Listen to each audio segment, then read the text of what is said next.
لا إله إلا الله وحده لا شريك له وأشهد أن محمدا عبده ورسوله لا نبي بعده اللهم صل وسلم وبارك على نبينا محمد وعلى آله وصحبه أجمعين أما بعد.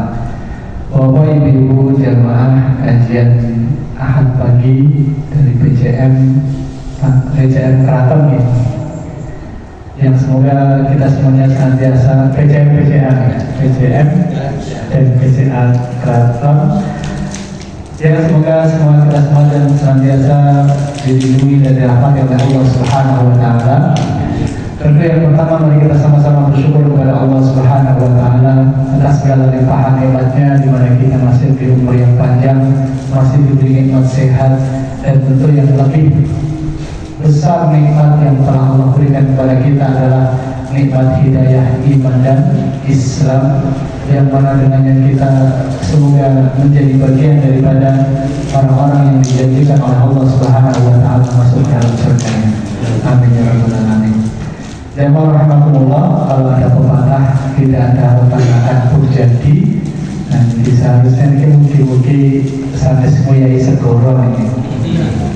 Ini banyak ustaz-ustaz saya, ustaz Musim dan beliau ini meskipun memang di UMJ menjadi partner, tapi beliau ini temannya ibu saya sendiri, kami dengan orang tua saya sendiri dan guru saya, ya Masya Allah. Jemaah rahimakumullah, kalau kita kembali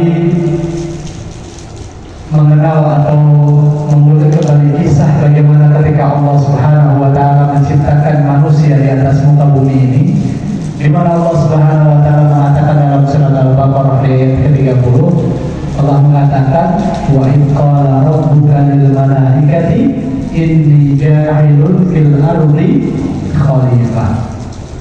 Dan ketika Allah Subhanahu wa taala mengatakan kepada para malaikat, wahai para malaikatku, aku hendak menciptakan khalifah di atas muka bumi. Apa yang para malaikat jawab? Mereka mengatakan, apakah engkau akan menciptakan makhluk yang akan membuat kerusakan dan juga akan menumpahkan darah di atas muka bumi ini, ya Allah? Lantas Allah mengatakan, inni a'lamu ma la ta'lamun. Aku lebih mengetahui apa yang tidak kalian ketahui.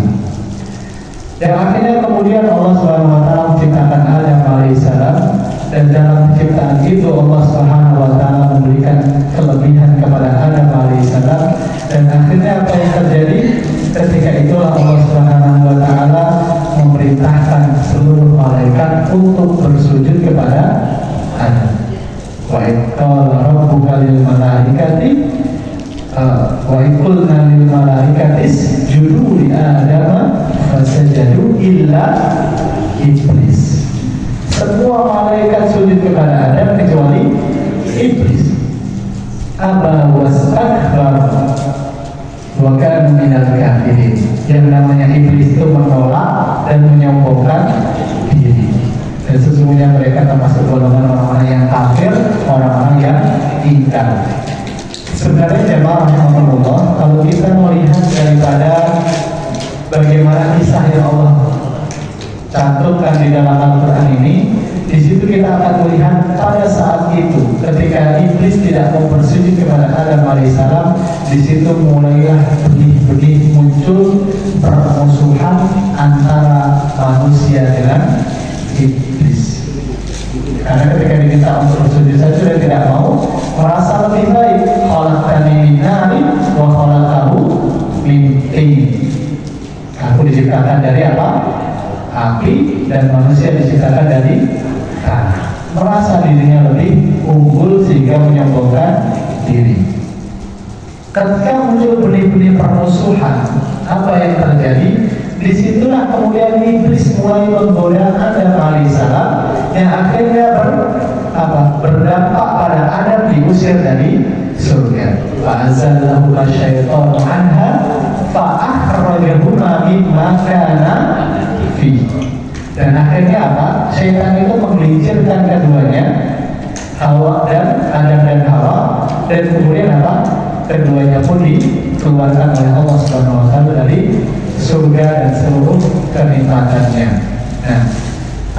terjadi? Allah mengatakan qul nahbitu minha jami'an, atau qul nahbitu minha qul nahbitu wa qul nahbitu ba'dakum li ba'din adu. Jadi Allah mengatakan dalam firman-Nya kepada siapa? Kepada Adam dan Iblis, qul nahbitu, turunlah kalian semua, ba'dakum li ba'din adu, sebagian dari kalian dengan yang lainnya adalah aduun apa? Musuh. Allah yang telah menetapkan juga bahwasanya antara manusia dengan iblis, ketika Allah turunkan ke atas muka bumi ini, mereka menjadi apa? Musuh. Ba'dukum li ba'din adu. Jadi Allah memberikan apa? Fasilitas yang sama kepada iblis dan manusia. Walakum fil ardi mustaqarrun wa mata' ilahi. Dan Allah mengatakan apa? Dan bagi kalian wahai manusia dan iblis, mustaqarrun. Apa mustaqarrun itu? Tempat tinggal di atas muka bumi ini, wa mata', dan juga apa? Kesenangan. Jadi Allah berikan kepada keduanya tempat tinggal di atas muka bumi ini dan juga kesenangan sampai pada batas waktu yang telah ditentukan oleh Allah Subhanahu wa Ta'ala. Nah, jadi iblis dan manusia ini sama-sama tahu bahwasanya apa? Mereka itu memiliki batas waktu untuk bisa hidup di dunia ini. Tapi iblis punya misi.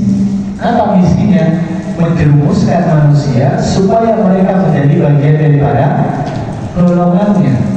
Makanya ketika manusia itu dikeluarkan oleh Allah dari surganya dan diturunkan ke atas muka bumi ini, sebagaimana iblis, akan tetapi iblis melebihi memiliki kelebihan, mereka dilaknat oleh Allah Subhanahu wa Ta'ala. Iblis mengajukan permintaan kepada Allah Subhanahu wa Ta'ala. Apa permintaannya? Iblis mengatakan, qala rabbi fa'anzirni ila yaumi yub'atsun. Iblis tahu ketika pembangkangannya itu akan menimbulkan apa? Azab terhadap mereka. Iblis minta waktu itu ditangguhkan. Makanya dia mengatakan dalam surat Sad, qala rabbi, mereka mengatakan rabbi, wahai Tuhanku, fa'anzirni ila yaumi yub'atsun, maka tangguhkanlah aku termasuk semua azab-azab yang telah akan kau berikan sampai hari dibangkitkan nanti. Apa jawaban Allah? Allah menjawab, qala fa innaka minal munzirin. Sesungguhnya kalian semua itu termasuk daripada orang-orang yang diberi tangguh dan diundur ini oleh Allah untuk mendapatkan apa? Azab. Dan iblis mengatakan, ketika Allah memberikan waktu tangguh itu, Allah mengatakan, iblis mengatakan, qala fa bi izzatika la ughwiyannahum ajma'in. Iblis mengatakan, ya Allah, fa bi izzatika, dengan kekuasaanmu. Iblis pun mengakui apa? Kekuasaan Allah Subhanahu wa Ta'ala. La ughwiyannahum ajma'in, niscaya akan aku sesatkan mereka manusia semuanya. Ini kata siapa? Iblis. Kecuali kata iblis, illa ibadaka minhumul mukhlasin, kecuali hamba-hambamu di antara mereka yang benar-benar ikhlas. Mereka tidak akan pernah mampu disesatkan oleh iblis. Nah, ini kalau kita melihat kisah bagaimana ketika Adam diciptakan, kemudian diperintahkan para malaikat untuk sujud, kemudian iblis berusaha untuk apa? Menggoda manusia dan menjerumuskan manusia menjadi bagian dari golongannya. Dan iblis tahu bahwasanya apa? Hidup di dunia ini hanya sebentar. Hidup di dunia ini berapa lama kita boleh hidup? Kira-kira ya, ada yang 60 tahun, 80 tahun. Tapi menurut perhitungan di akhirat berapa lama? 1,5 jam. Nah, ada yang mengatakan 1 hari, ada yang mengatakan 1,5 jam, ada yang mengatakan waktu pagi saja atau waktu sore saja. Kalau dikatakan ka'annahu yawma yarawnaha lam yalbathu illa 'ashiyatan au duhaha. Jadi mereka itu apa? Ketika ditanya ketika hari kebangkitan, bahwasanya mereka hidup di dunia ini hanya apa? Hanya waktu sore atau waktu pagi saja. Jadi cuma sebentar. Dan apa? Iblis tahu, sehingga mereka berusaha menjerumuskan manusia di waktu-waktu tersebut untuk menjadi bagian daripada golongannya, kecuali mereka orang-orang yang ikhlas. Nah, tentu yang namanya ikhlas ini adalah sebuah pekerjaan yang berat. Karena Iblis mengatakan orang-orang yang ikhlas saja yang tidak dijerumuskan. Tentu yang ikhlas dimaksud ini adalah ikhlas dalam apa? Dalam hablum minallah dan juga hablum minannas. Nah, ini apa? Berat. Karena memang kalau kita melihat yang rahmatullah, semua amal perbuatan, pekerjaan, amal soleh yang kita lakukan ini kan semuanya bagian daripada ibadah. Betul tidak? Kita kerja ibadah tidak? Ibadah. Kita ibadah bukan hanya sholat, bukan hanya puasa. Pekerjaan itu menjadi bagian daripada ibadah. Maka dalam mengerjakan itu semua kita harus apa? Ikhlas. Dan dengan ikhlas itulah yang akhirnya Allah Subhanahu wa taala memberikan apa? Pahala bagi kita semuanya. Jadi apapun bentuknya, selama itu bukan maksiat, maka Allah Subhanahu wa taala akan memberikan pahala bagi kita, bagi orang-orang yang ikhlas. Dan ikhlas itu berat. Tempatnya di mana? Di hati, di niat. Semua dari kita, Bapak Ibu, ketika kita datang ke sini pun, saya yakin niat kita ini beda-beda.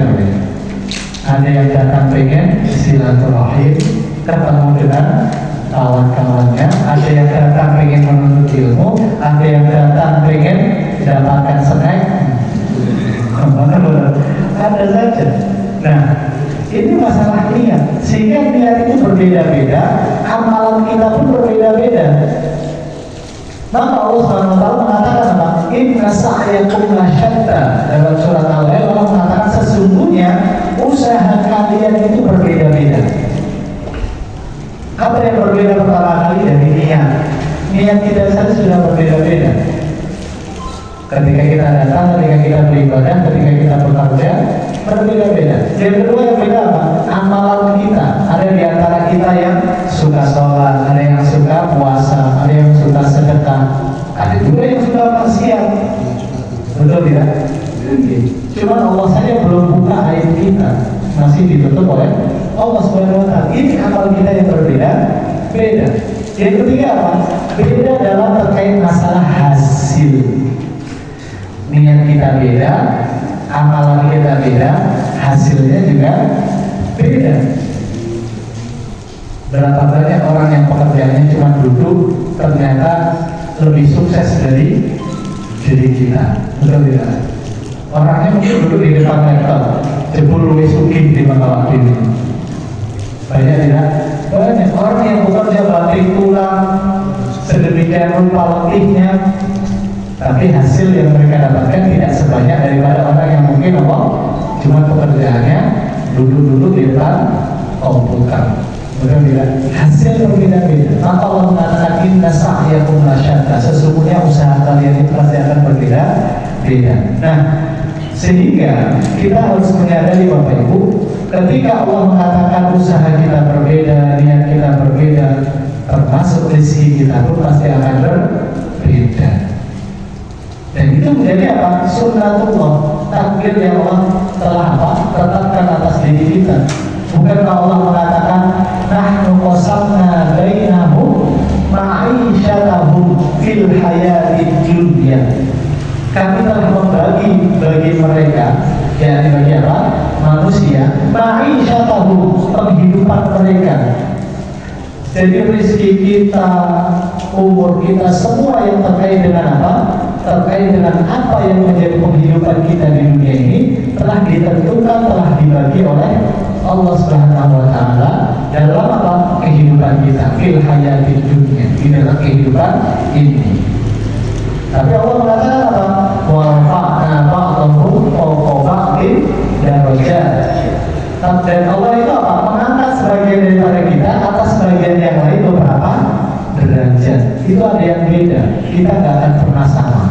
Di situ Allah menciptakan ada orang kaya, ada orang miskin, ada orang pintar, ada orang bodoh, ada orang yang di atas, ada yang di bawah, ada yang maju, ada yang terbelakangan. Betul tidak? Ada yang Allah berikan apa? Beberapa derajat di antara mereka. Harapannya apa? Supaya mereka itu apa? Saling memberi manfaat. Liyatakhidha ba'dhum ba'dhan sukhriya.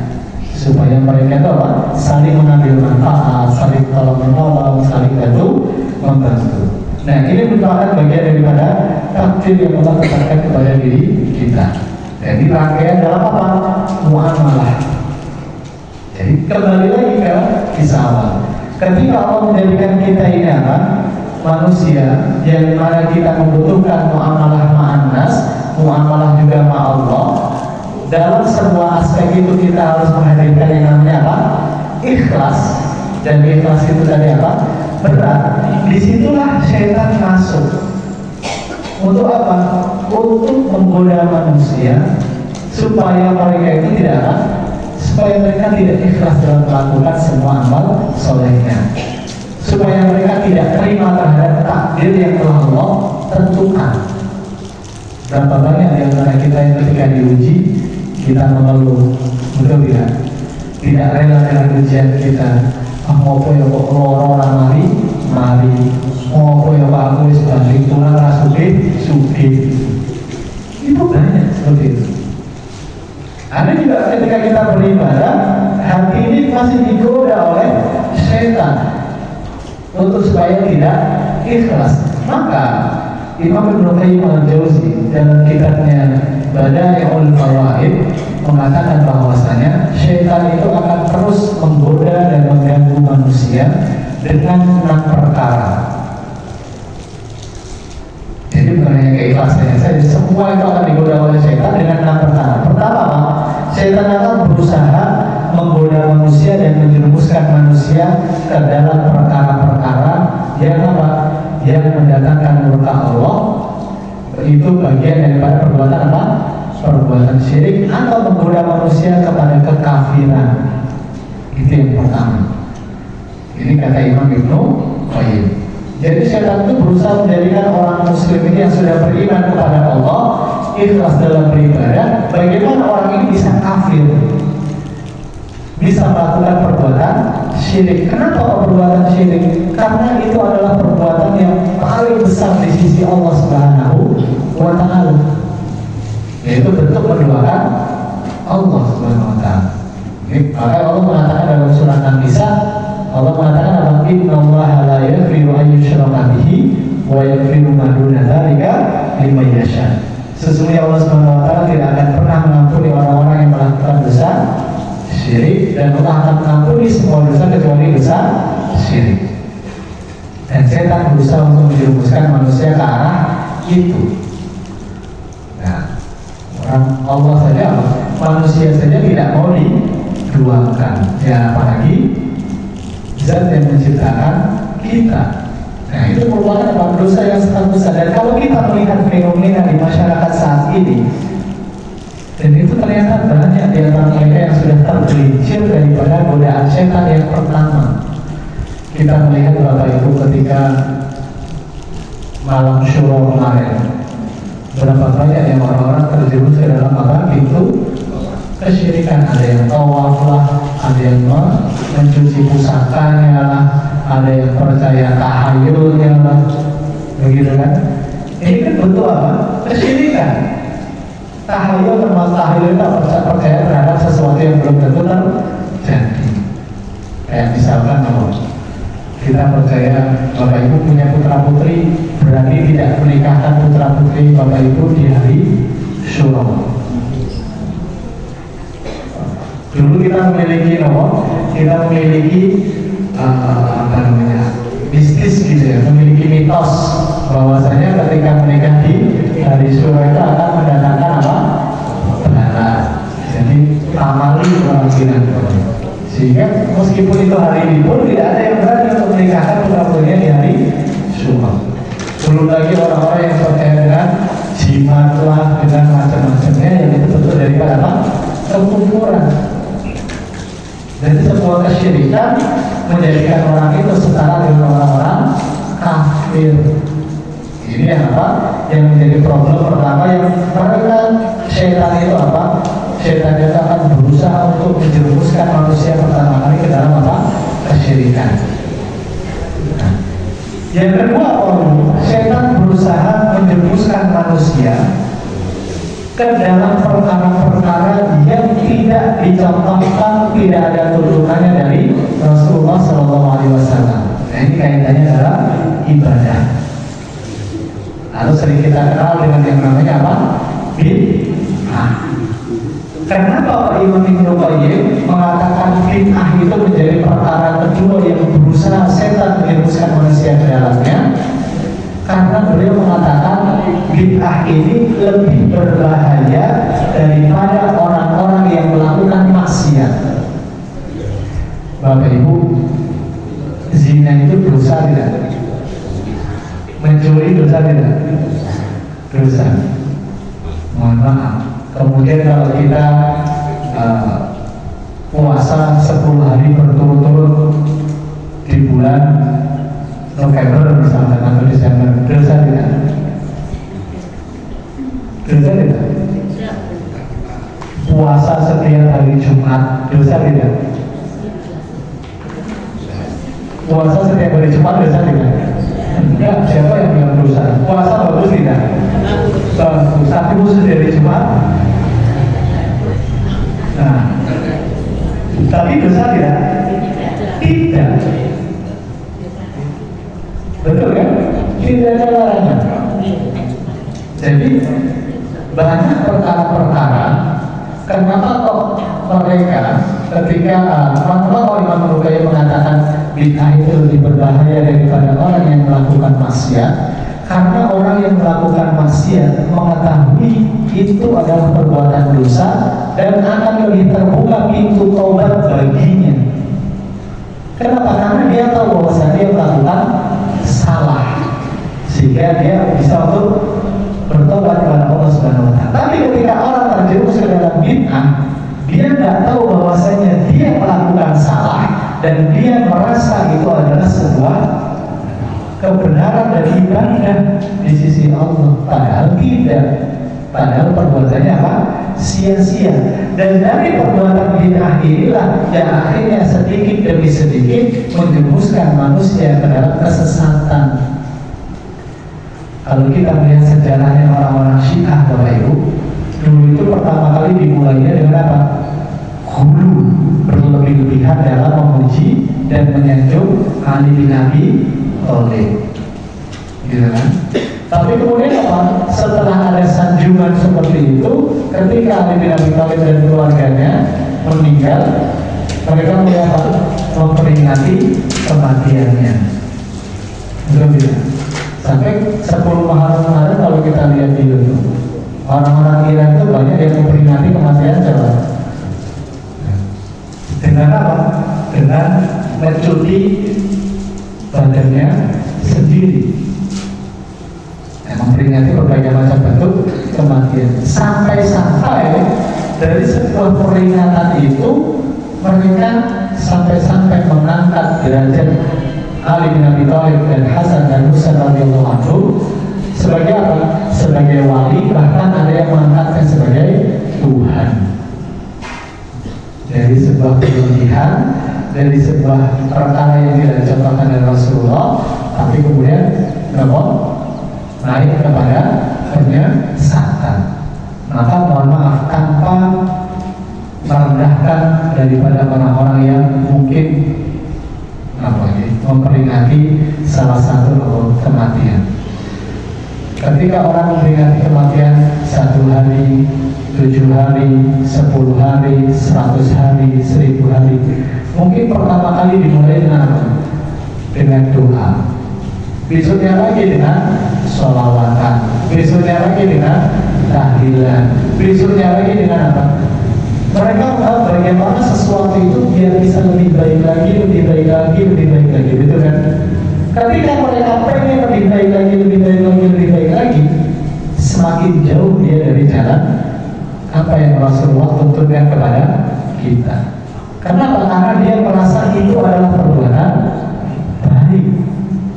Tapi mereka tidak sadar bahwasanya perbuatan baik itu ternyata tidak dicontohkan oleh Rasulullah. Dan semakin dia mengatakan itu lebih baik lagi, semakin jauh dia dari jalan Allah Subhanahu wa Ta'ala.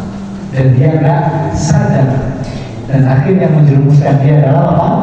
Kesesatan. Inilah kenapa Imam Nawawi mengatakan bid'ah itu lebih berbahaya daripada apa? Orang yang melakukan maksiat. Sehingga beliau memasukkan godaan syaitan yang terbesar yang kedua adalah bid'ah setelah apa? Kekafiran dan kesyirikan. Barulah godaan yang ketiga beliau memasukkan apa? Mengajak manusia untuk melakukan dosa besar. Jadi ini pintu yang dibuka oleh syaitan menjerumuskan manusia apa? Ke dalam bagian dari golongannya. Dan dosa besar ini apa? Ketika orang melakukan dosa besar yang berturut-turut, apa yang terjadi? Naik peringkat mereka. Pertama dari zalim. Kita melakukan dosa besar itu zalim tidak? Zalim. Meninggalkan sholat dosa besar tidak? Dosa besar. Ketika kita meninggalkan sholat sekali, dua kali, dosa besar. Dan itu perbuatan zalim. Zalim siapa yang zalim? Kita berbuat zalim kepada diri kita sendiri dan juga kepada Allah Subhanahu wa Ta'ala. Dari sebuah kezaliman yang bertumpuk-tumpuk, ketika orang tahu sholat itu meninggalkan sholat dosa besar sekali, dua kali, dan akhirnya menjadi kebiasaan meninggalkan dosa besar, menumpuk dosa besarnya banyak. Disitulah ketika Allah mengatakan khatamallahu ala qulubihim wa ala sam'ihim wa ala absarihim insyaallah. Maka hati-hati, bisa jadi dosa-dosa besar yang kita lakukan itu menutup hati kita, mata kita, pendengaran kita dari kebenaran apa yang telah Allah sampaikan. Ketika kebenaran ditutup dan kita melakukan dosa besar dari sebuah kezaliman, naik peringkatnya menjadi sebuah apa? Fasik atau kefasikan atau perbuatan fasik. Perbuatan fasik apa? Perbuatan dosa yang terus menerus yang akhirnya melalaikan manusia. Akhirnya dosa besar dia lalaikan terus. Apa yang terjadi? Naikkan peringkatnya dari zalim menjadi fasik. Ketika orang itu sudah fasik, sudah terlena dengan dosa yang sering kali mereka lakukan, bisa jadi orang itu memiliki keyakinan, sholat podo wae, sholat gawe aku sugih, sholat rubah nasib. Ada yang begitu? Ada. Akhirnya meninggalkan sholat, dan akhirnya mereka pun banyak yang mengingkari kewajiban sholat. Kalau sudah mengingkari kewajiban sholat, maka bisa naik dari fasik menjadi nifak. Nifaknya nifak itu artinya ikhraj atau khuruj, keluar. Orang yang melakukan perbuatan nifak disebut munafik. Orang munafik masuk surga tidak? Masuk surga tidak orang munafik? Tidak. Mereka syahadat tidak? Syahadat. Dan masuk surga enggak? Enggak. Kan Allah yang mengatakan innallaha jami'ul munafiqina wal kafirina fi jahannam jami'an. Allah akan mengumpulkan orang-orang kafir dan orang munafik di neraka jahanam semuanya. Bahkan dalam ayat lain Allah mengatakan khalidina fiha, mereka kekal di dalamnya. Ini bahayanya seperti itu. Dosa besar dari sebuah kezaliman naik menjadi apa? Fasik, bisa naik menjadi nifak. Akhirnya orang disebut munafik. Orang munafik derajatnya sama dengan orang kafir. Mirip gak dengan godaan yang pertama? Mirip. Godaan yang pertama menyuruh kepada kekafiran. Godaan yang kedua, pintu bid'ah juga bisa menuju pada kekafiran. Kan tadi kita kisahkan orang-orang Syiah. Dosa besar juga bisa menuju kepada kekafiran. Ya, inilah yang menjadi apa? Yang menjadi godaan setan yang ketiga terhadap manusia supaya mereka masuk ke dalam golongannya. Nah, yang keempat yang keempat itu setan berusaha menggoda kita manusia ke dalam dosa-dosa yang kecil, dosa-dosa yang ringan. Nah, dosa yang ringan itu seperti apa? Ya, dosa ringan ketika kita apa? Berbohong, berdusta, ghibah dan yang lainnya. Tapi Rasulullah mengatakan apa? Wa iyyakum wa muhaqqara'iz dzunub. Berhati-hatilah kalian terhadap dosa-dosa kecil. Dalam riwayat Imam Ahmad, Rasulullah mengatakan bahwasanya sesungguhnya dosa-dosa kecil itu ketika diambil oleh pemiliknya, maka dia akan bisa membinasakannya. Jadi kan Rasulullah mengatakan dosa kecil itu kan sebuah kezaliman. Dalam riwayatnya Rasulullah mengatakan apa? Barang siapa di antara kalian melakukan kezaliman, maka hendaklah kalian menghalalkannya hari itu juga. Dalam riwayat sebuah hadis Rasulullah mengatakan dari maka malahu madlamatun li akhihi falyatahallalhu minhul yaum. Barang siapa yang memiliki kezaliman terhadap saudaranya, hendaklah mereka menghalalkannya pada hari itu juga. Qabla an la yanfa'u dinarun wala dirham, sebelum tidak lagi bermanfaat yang namanya dinar ataupun dirham. Kenapa? Ketika tidak lagi bermanfaat dinar dan dirham, berarti posisinya sudah yaumul hisab. Di situ Rasulullah mengatakan kembali, janganlah kalian menjadi orang-orang yang apa? Bangkrut. Dari perkara dosa kecil bisa menjadikan kita bangkrut di hari kiamat. Kan Rasulullah mengatakan dalam hadisnya juga mengatakan dalam pada para sahabatnya, atadruna manil muflis. Sanes muflis ya. Itu antara muflis dengan muflis. Satu pakai kho, satu pakai fa. Kalau muflis itu orang yang ikhlas, muflis orang pakai fa, orang yang bangkrut. Itu yang ditanyakan Rasulullah, tadruna manil muflis. Tahukah kalian orang yang bangkrut? Para sahabat mengatakan apa? Menjawab, al-muflisu fina man la dirham wa la mata. Orang yang muflis di antara kita ya Rasulullah, mereka yang tidak punya dinar, dirham ataupun apa? Ataupun harta kesenangan di dalam dunia ini. Tapi Rasulullah mengatakan orang yang bangkrut itu adalah orang yang ketika hari kiamat nanti dengan membawa pahala sholat mereka, puasa mereka dengan pahala yang bertumpuk, tapi di satu sisi apa? Dia melakukan kezaliman yang kecil-kecil terhadap apa? Manusia yang lainnya. Diambil kebaikan kita diberikan kepada mereka sampai habis kebaikan kita dan kita masih punya dosa ini, diambillah dosa mereka diberikan kepada kita dan akhirnya kita pun menjadi orang yang bangkrut. Dan di mana dosa-dosa kecil. Nah inilah maka yang keempat tadi Rasulullah mengatakan wa iyyakum wa muhaqqaratil dzunub, berhati-hatilah kalian terhadap dosa-dosa kecil karena itu bisa membinasakan kita. Yang kelima, setan itu berusaha menggoda manusia terhadap perkara-perkara yang mubah. Perkara mubah itu kan perkara yang tidak ada perintah dan dikerjakan tidak menjadi masalah dan tidak ada sanksi atas mereka yang melakukannya. Nah, perkara mubah ini dia apa? Manusia digoda dibawa kepada perkara-perkara ini, tapi perkara ini menjadikan manusia lalai akan kewajibannya. Contohnya, kumpul ngopi bercanda bareng boleh tidak boleh? Boleh. Tapi berapa banyak orang yang ngopi-ngopi, ngobrol-ngobrol, waktu adzan Allahu Akbar, makose. Gitu kan? Kita lagi arisan, mubah. Bapak ibu lagi, ibu-ibu lagi masak. Tapi ketika ada berkumandang, wah bikin nanggung. Betul tidak? Iya. Akhirnya apa yang terjadi? Melalaikan kewajiban kita dari perkara yang mubah.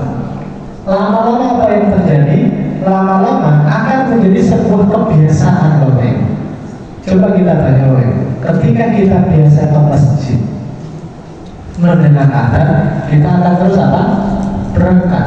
Tapi ketika kemudian ada suatu hari, ketika kita mendengar adzan kemudian bosan akhirnya nggak ke masjid sekali, 2 kali, 3 kali, apa yang terjadi?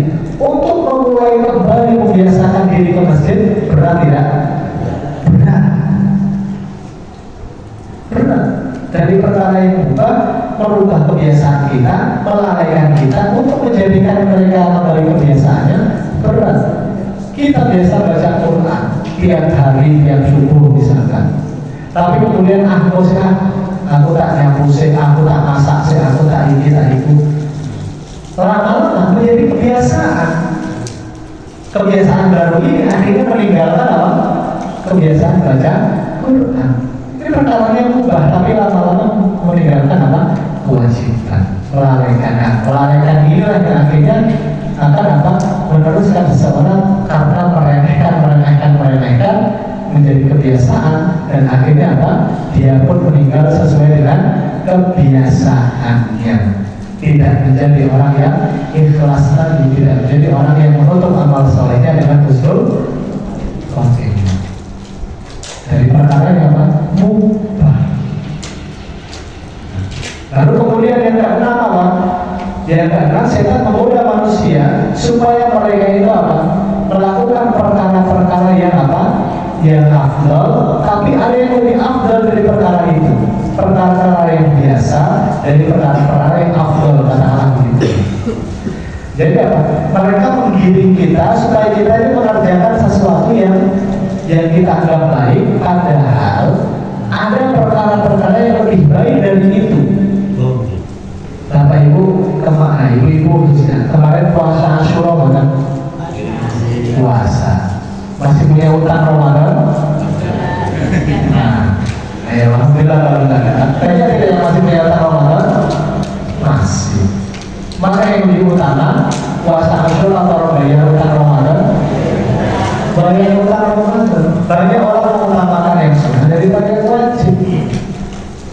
Akhirnya apa yang terjadi? Dia masih punya hutang kewajiban yang wajib puasa Ramadan, mengerjakan yang sunnah, dan kalau dia meninggal dan wajib masih punya hutang kan? Masih. Setan menggoda kita untuk itu. Kerjakan nyawal sih baik, utangin ko, Asyura sih baik, utangin ko. Akhirnya yang wajib apa? Ditinggalkan. Perkara yang apa tadi? Yang baik, tapi ada perkara yang lebih baik ditinggalkan. Itu yang paling ringan bagaimana setan menjerumuskan manusia.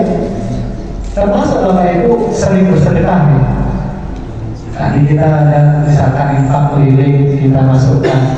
Tapi yang menjadi pertanyaan, sudahkah kita bersedekah kepada karib kerabat kita, saudara terdekat kita?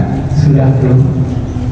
Kita sibuk sedekah sana sini, orang-orang jauh yang nggak kenal kita kasih. Nah ini kerabat kita sendiri, karena kerabat kita malah ditinggalkan. Padahal kan ini bisa menyambung tali silaturahim. Mana yang lebih afdal? Sedekah ke karib kerabat atau ke orang yang nggak kita kenal? Iya. Tapi kita serius. Seperti aku sedekah tanpa memikirkan siapa karib kerabat kita. Nah, jadi apa?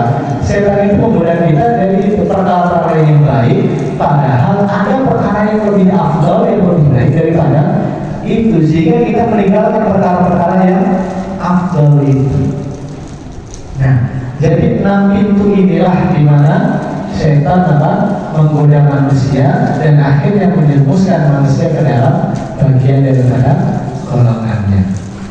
Maka Allah mengatakan inna syaitana lakum aduwwun fattakhidhuhu aduwwan. Sesungguhnya syaitan itu adalah musuh bagi kalian, maka anggaplah dia itu sebagai musuh yang nyata bagi kalian. Jadi kalau kita mau perang itu, di depan ada musuh kita, apa yang kita lakukan? Yang mempersiapkan diri, kemudian mental, gitu kan? Wis tenanan. Cuma kan kita ini melawan setan perkara yang goib tidak ada. Goib, ya itu yang seringkali melalaikan kita apa-apa. Nah jadi kita itu salah menjadikan setan itu benar-benar musuh kita, dan di situ kita harus berhati-hati terhadap 6 perkara tadi, dari kekafiran, dari tipu bid'ah, yang ketiga dari dosa besar, yang keempat dari dosa kecil, yang kelima dari perkara yang mubah, yang keenam dari perkara yang afdal, tapi ada yang lebih afdal dari perkara tersebut. Nah, kemudian apa yang supaya kita tidak terjerumus ke dalam apa? Apa yang menjadi kunci supaya kita tidak terjerumus ke dalam godaan setan? Tentu yang pertama kita harus membekali diri kita dengan apa? Amunisi. Amunisi kita apa? Ya ilmu agama. Termasuk pagi hari ini kan kita kan mendapatkan katakanlah siraman rohani gitu, menjadikan diri kita ini sadar kembali. Dan dengan ilmu agama itulah kita mengerti bagaimana akidah yang benar, tauhid yang benar, sehingga kita bisa mengamankan iman kita. Karena berat Bapak Ibu, yang namanya akidah ini kan apa? Pintu kita untuk bisa masuk surga. Tapi yang namanya akidah ini seringkali digoyang, baik setan dalam bentuk apa? Yang goib, ataupun setan dalam bentuk wujud manusia. Pentingnya ilmu agama, khususnya terkait dengan masalah akidah tadi, banyak di antara kita ini yang akhirnya murtad, yang akhirnya terjerumus atau menuju kepada kekafiran karena lemahnya agama kita, sehingga mudah untuk disesatkan. Contoh Bapak Ibu, ketika kita apa? Kita kan beragama Islam, betul tidak? Betul tidak? Kita beragama Islam. Kita punya Al-Quran. Al-Quran itu kitab suci yang paling benar tidak? Iya. Yang paling benar. Oh, kitab suci yang benar, bukan yang paling benar. Ada nggak kitab suci yang lain yang benar? Ada tidak? Kitab suci yang lain selain Quran yang benar? Kecuali di zaman Nabi. Injil benar tidak?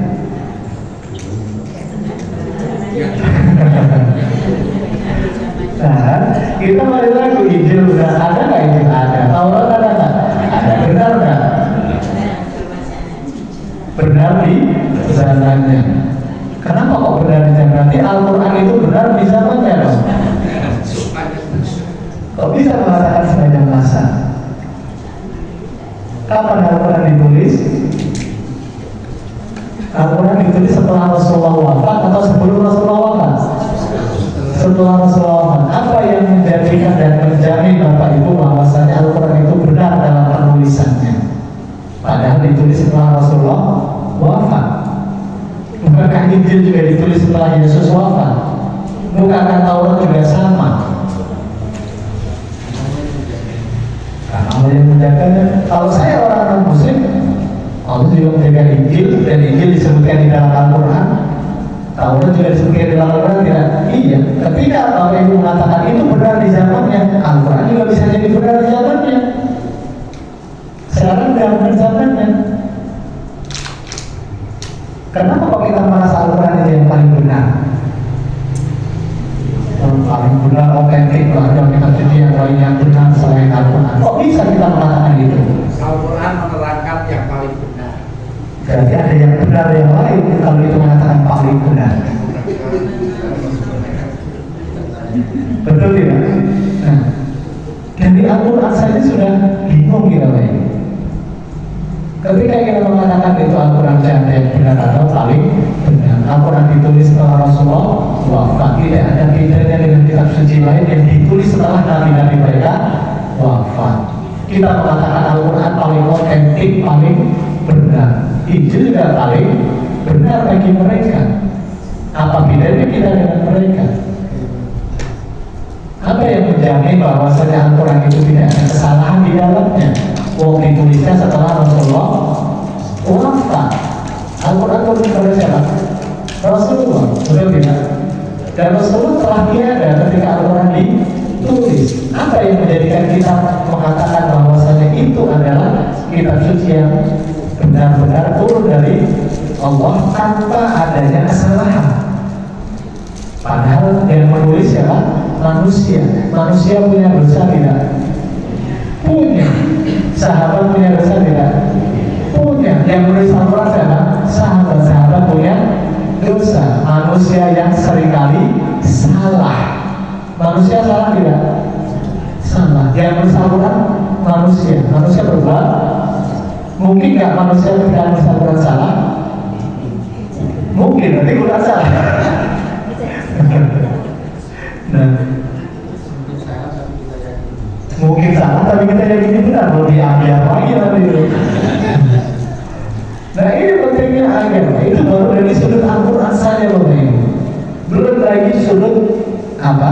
Ketuhanan. Belum lagi sudut ajaran Islam.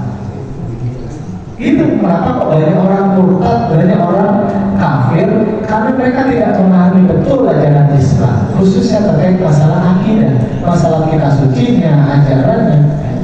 Jadi ketika kita mengatakan Al-Quran itu apa? Al-Quran adalah kitab suci yang paling benar dan tidak ada yang benar selain Al-Quran, itu menjadi keimanan. Ketika kita mengatakan loh, itu benar, apakah turun dari Allah? Iya.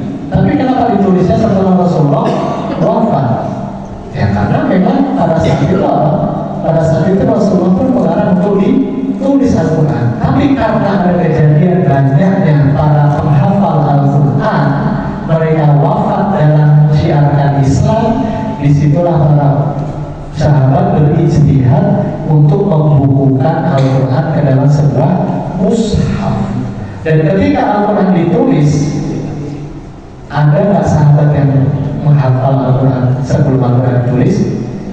Ada, banyak. Dan ketika Al-Quran selesai ditulis, apa yang ditulis oleh para sahabat dengan apa yang telah dihafal oleh sahabat sebelum Al-Quran ditulis ini sama tidak isinya? Sama. Disitulah kita mengatakan Al-Quran itu apa? Masih orisinil, masih otentik sebagaimana diturunkan Allah kepada Rasulnya. Di situ Allah menjaga Al-Quran dan akhirnya kita meyakini Al-Quran satu-satunya kitab suci yang benar. Tidak ada kitab suci yang lain. Saya bilang dulu. Nah, ini yang menyapa pentingnya kita mempelajari agama Islam. Jangan sampai kita ini disesatkan. Saya mengatakan dalam berbagai macam bentuk kajian, sangat mudah saya memberikan syubhat kepada Bapak Ibu untuk menjadikan Bapak Ibu ragu terhadap kebenaran Islam. Sangat mudah sekali. Dengan apa? Dengan logika. Tapi kita bermain logika saja. Tapi karena kita ketidakpahaman kita terhadap ilmu agama, seakan-akan kita tergiring kepada pemikiran mereka. Sama dengan konsep ketuhanan kan. Misalnya Allah itu besar tidak? Besar. Allah Maha Pencipta tidak? Maha Pencipta. Allah bisa tak menciptakan sesuatu yang lebih besar dari dirinya?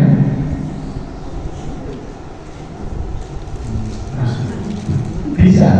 Berarti ada yang lebih besar dari dirinya. Berarti dia Allah bukan lagi Allahu Akbar. Ya kan? Ini kan kita bermain logika saja, Bang. Tapi ketidakpahaman ajaran kita terhadap agama kita. Ketika kita mengatakan Allah itu Maha Besar, Allahu Akbar, dan Allah Sang Maha Pencipta. Ketika dikatakan Allah bisa menciptakan sesuatu yang lebih besar dari dirinya, berarti ada nggak sesuatu yang lebih besar dari dirinya? Ada. Ustaz Muslim bisa menciptakan sesuatu yang lebih besar dari dirinya? Bisa. Buat rumah. Gitu? Rumah lebih besar dari beliau? Iya. Berarti ada sesuatu yang lebih besar dari beliau. Betul tidak? Maka ketika beliau ada yang lebih besar dari dirinya, bukan lagi Allahu Akbar. Berarti ada kekurangan dalam sifat ketuhanannya. Buat apa jadi Tuhan kalau tidak memiliki sifat sempurna? Betul tidak? Nanti. Tapi kalau dikatakan nggak bisa, buat apa jadi Tuhan? Katanya Sang Maha Pencipta. Mainan logika saja. Itu belum dari ajarannya, belum dari yang lain-lainnya. Nah, termasuk Allah itu ada atau enggak itu dan untuk merangkai itu. Terkait tadi, terkait apakah Allah bisa menciptakan sesuatu yang lebih besar? Maka jawabannya bisa. Tapi Allah memiliki sifat yang lainnya. Apa? Allah memiliki sifat kehendak. Sebagaimana manusia punya kehendak, punya. Maka satu manusia tadi bisa menciptakan sesuatu yang lebih besar dari dirinya? Bisa. Kalau dia berkehendak, kalau dia tidak berkehendak, jadi nggak rumah itu? Enggak. Nah, Allah bisa nggak menciptakan sesuatu yang lebih besar dari dirinya? Bisa. Tapi mungkin nggak? Mungkin ya. Yang tidak perlu bertanya sesuatu yang tidak mungkin terjadi. Kalau Imam Malik mengatakan soal terhadap perkara seperti itu namanya bid'ah. Karena apa? Bisa menyesatkan kita. Itu kata Imam Malik, perkara-perkara yang seperti itu, yang menyesatkan seperti itu dikatakan bid'ah. Allah bisa menciptakan sesuatu yang lebih besar, tapi Allah punya kehendak. Dan kita tidak bisa melakukan intervensi kepada kehendak Allah, maka tidak perlu bertanya-tanya terhadap sesuatu yang tidak mungkin terjadi. Gitu nih. Nah, ini terkait dengan konsep akidah itu tadi. Nah, maka yang pertama penting membekali diri kita untuk mempelajari ilmu agama Islam itu sendiri. Yang kedua tentu kita harus bisa apa? Melakukan ibadah kepada Allah dengan keikhlasan. Dan ibadah itu dilakukan bukan dengan perasaan. Ibadah itu dilakukan dengan apa? Dalil. Kan saya selalu mencontohkan, ngubur jenazah itu biasanya diadani, betul tidak? Kalau nggak diadani, perasaan kita ngomong apa? Kayak ngubur kucing, betul tidak? Iya, tapi kan perasaan yang lain. Padahal kita beribadah bukan dengan apa? Bukan dengan perasaan, tapi dengan dalil. Apakah ada contohnya dari Rasulullah SAW? Dan bukan hanya mengubur saja. Ya, tadi ketika kita melakukan peringatan 7 hari, 100 hari, 10 hari, kalau kita tidak melakukan itu seakan-akan kita tidak berbakti kepada orang tua kita. Yang lain apa?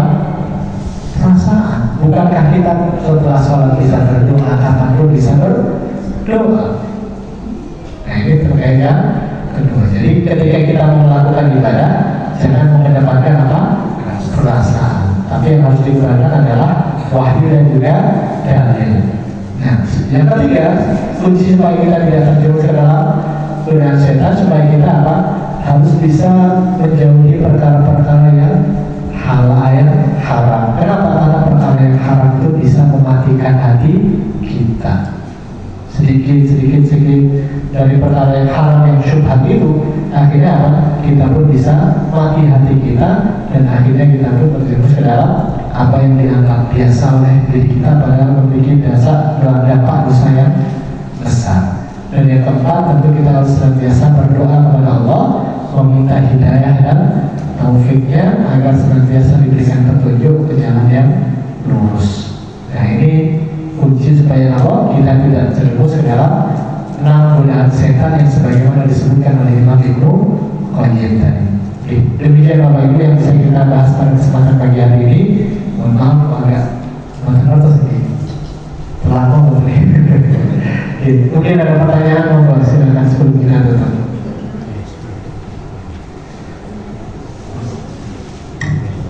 Semoga ingin bagi maturakan pambulitan besok. Mohon ada pertanyaan, bebas semua pertanyaan ini.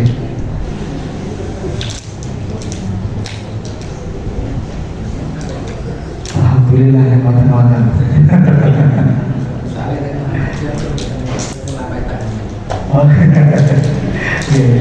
Kita sudah terbiasa tidak melakukan apa yang tadi kita contohkan ya. Ya, alhamdulillah. Jadi ini menggunakan pertanyaan. Ya, saya kira cukup untuk kajian kita pagi hari ini. Mohon maaf atas segala salah dan kekurangannya. Aku qouli hadza subhanakallahumma wa bihamdika asyhadu an la ilaha illa anta astaghfiruka wa atubu ilaik. Assalamualaikum warahmatullahi wabarakatuh. Waalaikumsalam.